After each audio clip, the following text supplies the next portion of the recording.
Hey, everybody, and welcome to the Brilliant Marketing with Mary show live. I'm super excited to have you today because I have a dear friend of mine. And again, as I said before, I only bring brilliant people on to the Brilliant Marketing Show with Mary. So she is no exception. And I'm super thrilled because we're going to be talking about some things that actually will help you from this moment on every single day. I don't know about you, but we carry these things all over, right? Hello, I'm MobileMary, right? And people are using these phones to take their selfies, their business pictures, their videos, all that kind of stuff. But the guest I have today is not only going to show you a new technique for taking selfies, but she is an award winning certified master photographer that will basically talk to you about not just what's in front of the screen and how to make yourself look absolutely stunning, gorgeous, thin, smart, wealthy, all those things that a good picture will share. But she's going to also be talking about what happens behind the screen, right? What's happening on your inner game to help you show up to make the photos really come alive and really showcase your brilliance all from the photographer's lens. So I'm just so excited to have her. And also, in case have not watched before, I'm Mary Barnett. They call me Mobile Mary in the industry. And as the intro said, I am a digital marketer. I have been for 34 years, and I'm only 35. That is my story, and I'm sticking to it. And I help try to bring all that together and help people with their promotions, their marketing. And I'm also launching a challenge. We're going to talk about a little bit later in the show, too, but a challenge called Play Your Way to Profits, because my biggest passion is helping people find their silly. Playing at your marketing will actually draw people to you. Heightening your curiosity skills and your creative skills will actually help you think differently so you magnetize people who you want to work with to you, right? So that totally ties into our topic today, which is how to take thumb stopping pictures. Oh, it didn't all fit on there. There you go. Thumb stopping photos. Because right, we are all scrolling through, right? And we want to create images that people go, "Oh, right, catch their attention, provide more value." And I'm super excited about that. So my guest today is Tricia Turpenoff, and again, she has done my photography. She does all the famous people's photography, and I want to introduce her to you before I bring her up. Because I want to make sure there might be just one person out there that doesn't know who she is, because she's phenomenal in every way. But let me read it to you because I want to make sure I get this correctly. Tricia's mission, or I should say her introduction, when I say what I think about her, is that Tricia's passion is her purpose. Her mission is to listen, hear, and truly see you, to be able to capture your radiance, essence, and elevate your image through the lens of her camera. Tricia has spent almost 30 years with all types of people, capturing their personal history and branding their business. The difference you will feel when you work with her is that you will feel seen, acknowledged, and heard. That is her promise to you. So without further ado, let me bring on my dear friend Tricia, and the countdown will come up, and here she is. There she is. Hey, Mary. Thank you. That was beautiful. Oh my goodness. Well, it's that doesn't even do you justice. So Oh, I think we've had 2 or 3 different photo shoots together. We are women sisters, and she just like is a light when it walks into a room. She thank you. literally is brilliant. You can see by her hair. Um, So, Tricia, tell me a little bit before we get started, because I have some questions for you. But tell everybody a little bit how you got into photography and why you've stuck with it for 30 years when people are carrying around, they think they're all smarty farties and have their own cameras. Tell me like what sets you apart. Absolutely. I've had a camera in my hand since I was 5. My Yes, my aunt and uncle bought me a camera, and it was really funny because my parents were always like, Trisha, your aunt and uncle buy you gifts that are too old for you. And they let me keep the camera. Now the chemistry set had to go back when I was 8. That was a bummer.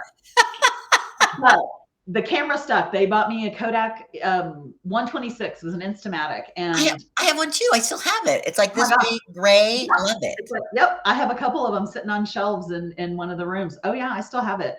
And I just fell in love with photography. And it was one of those things that my parents complimented me. We went to Washington, D.C. when I think I was 7.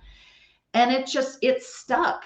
And obviously, in the beginning, I was photographing the butts of dogs and things like that because, yeah, cropping off every bit, here's the mouth, that's all we had. I mean, it was like that. But And you then, didn't know until you got it back from the developer.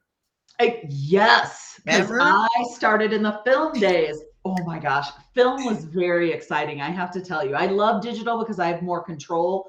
Yeah, The digital took some time to get as good as film. And right, film still has an edge. The problem is it doesn't have an edge with you being in control because you just have to send the film off and right. have them produce it. Now I have developed film, but In and the I dark did use, room?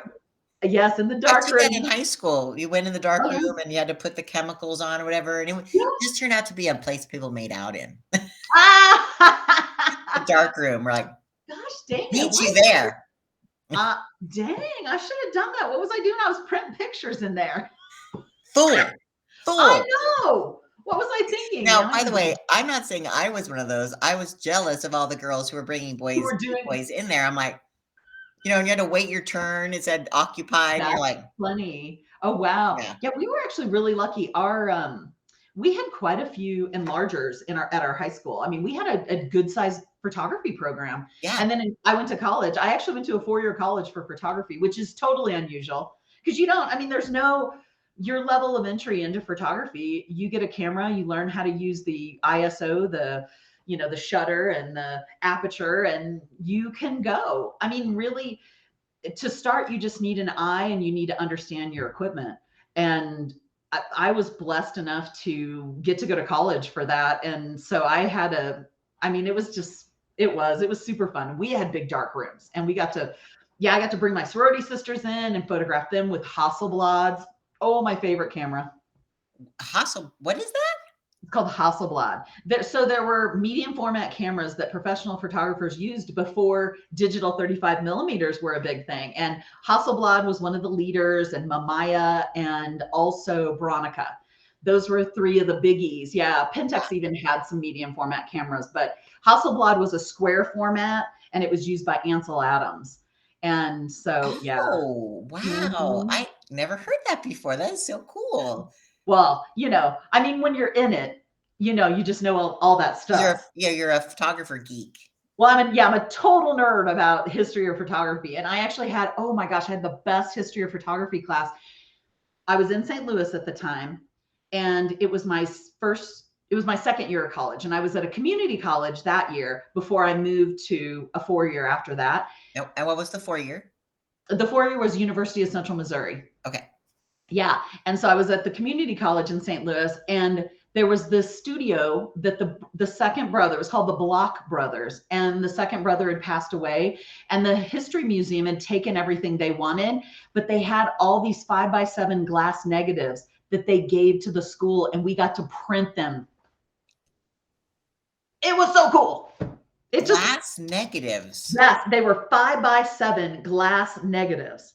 And so literally we just put the paper down, we put the negative over it, and we exposed it from the enlarger, right? Yeah, it wasn't that you put a negative into the enlarger and then exposed it onto paper. You put the paper right on that glass negative. It was incredible. Wow. That's brilliant. That is brilliant, isn't it? I mean, it's just one of those things that you just don't know that you're going to do. But the history of photography is super fascinating. And that was one of the things that really tripped my trigger. And I loved it. And then, like I said, I went to a 4-year college, and I actually got a job my senior year with a studio right outside of, I was in Warrensburg, University of Central Missouri is in Warrensburg, Okay. Missouri. And so I went to Sedalia, Missouri, which was about 30 minutes away. And I got to work for a photographer for a couple of years. And then I actually moved to his friend in another place called Harrisonville, Missouri, which was just about 45 minutes east of